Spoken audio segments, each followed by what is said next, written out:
You know those moments where somebody asks a simple question and it quietly changes the rest of your life? Dragonfly number 1. November 1977. The very first journal of the Wilts Berks Canal Amenity Group starts with one of those. I've got it here in front of me. On page 3, under the heading, How It All Began, Neil Rumbol tells the story.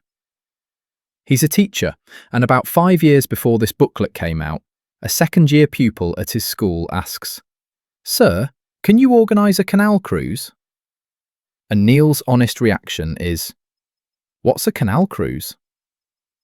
Not the most promising start for a future canal champion, but he goes off, finds out what one is, and the very next year, 3 staff, 3 boats, and 21 boys set out from Rugby. He says, "Little did I know the extent of what was about to begin." Over that first week, all the strange new vocabulary of the cut arrives with a bang. Locks, windlasses, sills, dry pounds. Proper baptism by water. A few months later, and after several cruises, a few Canal Society meetings, and stacks of magazines called Waterways World and Navies, Neil's looking up at the British Waterways map that's become a permanent fixture above his desk.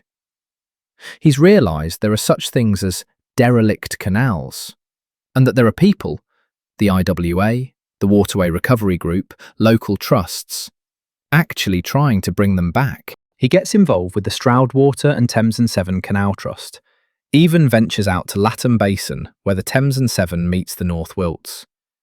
That's really the edge of his knowledge of our canals at this point, as he freely admits.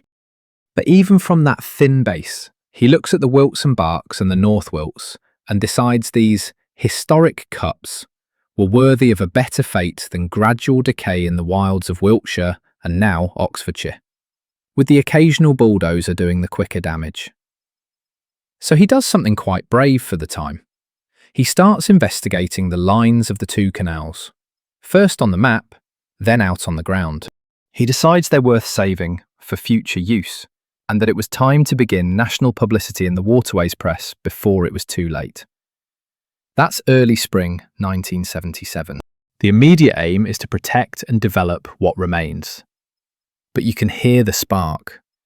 He talks about the potential for one of the largest and most significant canal groups in the country, and signs off with that lovely line about those little acorns.